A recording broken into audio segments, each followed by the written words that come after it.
morning, everybody. Welcome to the Ridgeway World. I'm Jeff. You're not. It's been like 6 days since our big snowstorm, and it's basically all gone. If you see that, look. Even the pool has water on it, so everything's melted down. It's a little chilly today, but you know, you can get out and do stuff even though it's cold. And today is the 14th day of my dry out period. No, it is not.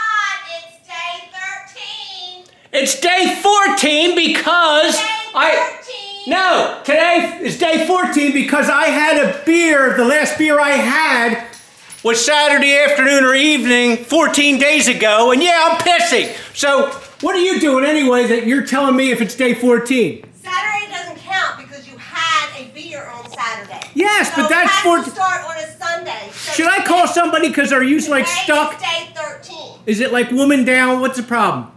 No, I'm doing yoga. Oh, well, what's that pose you're doing? I'm resting? This is called Shavasana. Oh, are the dogs helping you? Yes. All right. All right. Well, either way, this is like maintenance day for me because I can go outside, I can do stuff out there, but I can also do stuff inside.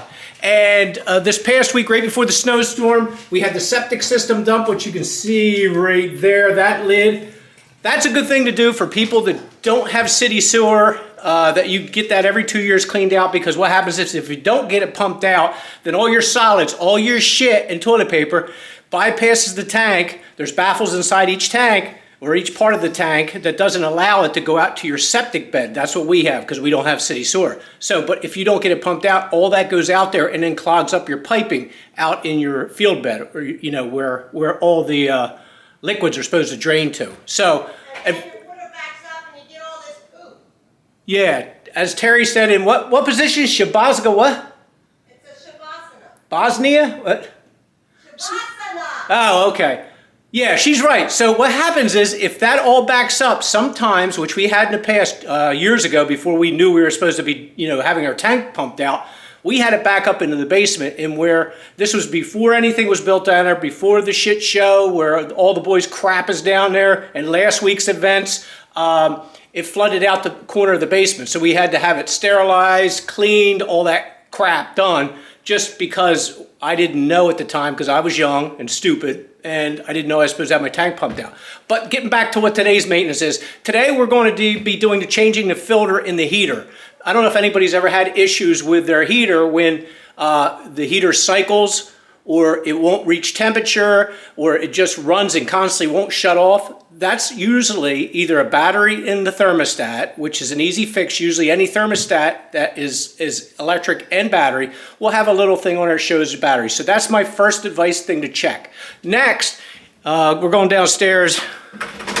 The next thing to check is your filter. Now my advice is, it's getting dark here in the stairwell, but my advice is change your filter every 2 to 3 months. I think they recommend most heaters, whether it's gas, oil, to change your filter every 2 months. But my recommendations quarterly is good because, again, what happens when you're doing a filter change, you'll see how much dirt and dust is brought in by the filter.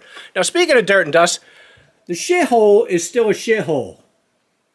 Now, this is all going to be gutted if the boys don't pick their crap up. And hopefully they watch this and understand if they don't pick their crap up, we'll have our crap picked up. I'm going to be throwing everything in the dumpster. There's back to the video where I hammered the shit out of the wall.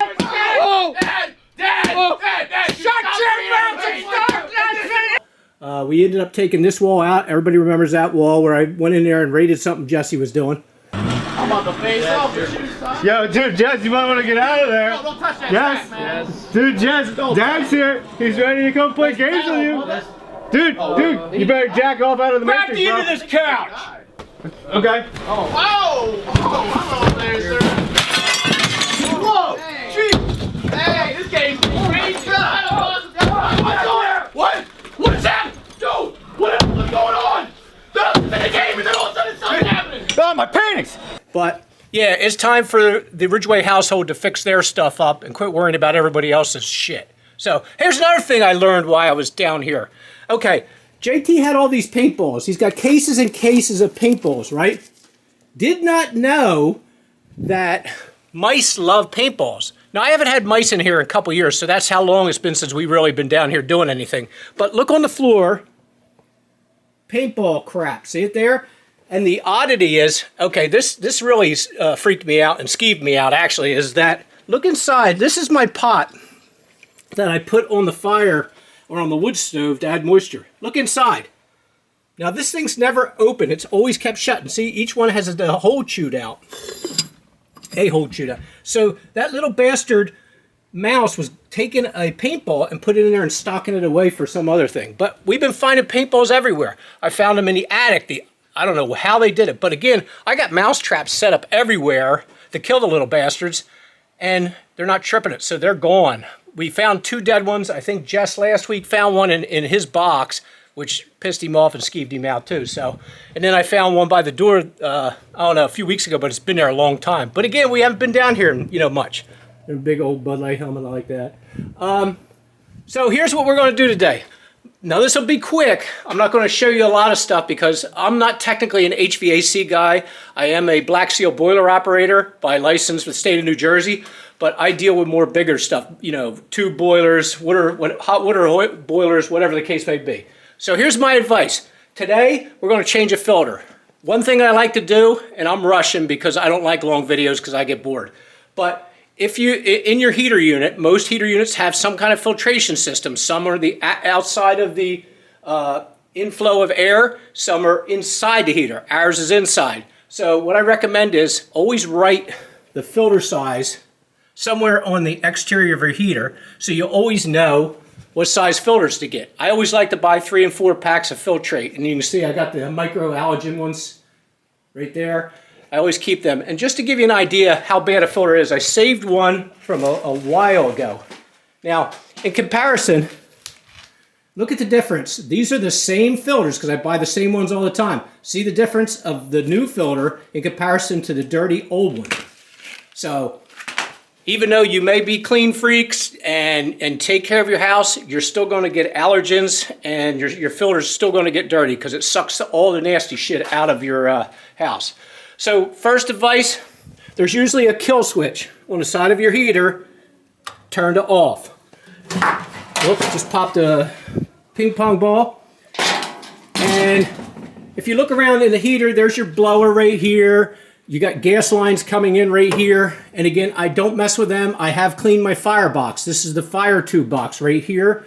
That's where the gas comes in. It's ignited and then lights it up to, and the return air, which is the air coming through your house. You'll see vents throughout your house. They're called returns. So what they're doing is sucking the air out of your house to keep it filtered, then it comes out the vents in the floor. Usually the vents are under the windows. And again, I'm talking fast, that's what I do. So, so we already turned off this unit. We're going to then figure out where your filter is. I know where mine is because I've been doing this for like 20-some years. So we're going to take these. Since we already turned it off, we're going to quickly take these out. I should have had it prepped for you. And what you'll see is that when I get in here, that I've already changed the filter. And this is just a straight edge. Some people have ratchet screws, ratchet bolts, things like that that hold these together. And I just tuck my thing in here because remember, the unit is turned off. There's a kill switch in this section too. Right here is a kill switch. So that means if this door is ever opened or closed and you're not, and you never turn that off, it's then going to kick the heater out. So in here, I don't know if you can see this. I'm going to put my light on. Here's mine right here. So it's so simple to do. That's why most people, even though you're not an HVAC person, can just take your filter out. And again, there's an arrow on the filter, and that shows the way the airflow goes. So you want the airflow to be coming from your return line, which is right there. That's the one that I said earlier that sucks the air through your house, then runs it through the filter, then goes into the blower unit, which is that unit right there, and that has big vented circular thing that blows your air through the house. So to put it back in, basically without me busting a nut here, you do that, and then this one hooks. Makes it easier. So how fast we just did a filter change on a heater. So The other thing is, I'm not going to show you everything, but I keep a shop vac down here because what I like to do, and I'm going to do it after the camera's off, I like to suck all the dust up and any debris that's left on here, and that makes sure that doesn't get sucked and blown through the house. But hopefully that helps everybody. I got to stay busy because I get cranky because I haven't had a beer in, like I said, 14 days. So I'll put this back together, and hopefully you guys learned something. And in the comments, if you ever have questions, I'll try to answer them. If I can't, I'll ask somebody to get an answer. But I always like to try things and do it myself. I don't like to call on people unless it's an absolute emergency. So I tinker with stuff, but again, safety first. Always make sure your stuff is turned off because you're messing with either natural gas or propane or voltage, things like that. So always make sure it's turned off. And again, if you ever have questions, make sure you ask a professional. All right? Okay, everything's back together again. I don't know if you can hear it, but everything's running fine. Oop, and it just cycled and shut off, which is good. So yeah, everything's vac. All the dirt was vac that was, around the edges and things. So I'm good for another 2 to 3 months. And by the time I think I get to it, we may be closer to air conditioning season, but just remember, these things run constantly, whether you're heating or whether you're air conditioning. So just remember, check your filter. And if you start having issues where your heater starts cycling or doesn't reach temperature, check the thermostat and also check the filter. So they're my helpful hints for today. I don't know if that helps or you just scare the hell out of the dogs, whatever. So there you go. You sound like you are yelling at the audience. I'm loud. What do you want? I yell all the time. Well, you yell loud too. Well, plus I'm half deaf too. Well, they're not half dead. It sounds like you're hollering at them. Well, you can turn the volume down. That's easy enough, right? Yeah. So you done your Bosnia or your Czechoslovakia or whatever you're doing? It's a Shavasana. It's yoga. Oh, does it help? Yes, you do it at the end. It helps relax. What's on the top of your head? What? Tilt your head down. What is that? Tilt your head down. You're being a smartass. Tilt your head down. Show the audience what. My roots are Skunk coming head. in. Skunk head. I'm embracing it. Embracing it? Yes. Oh, okay. Okay, Terry's embracing her skunk head and her gray hair, which is good because we're almost 60. I've embraced it too, but okay, I think that's enough torture for us and Terry. And Torture for us? I was teasing you, and then you were getting. All right, everybody. Either way, have a great day and a good life.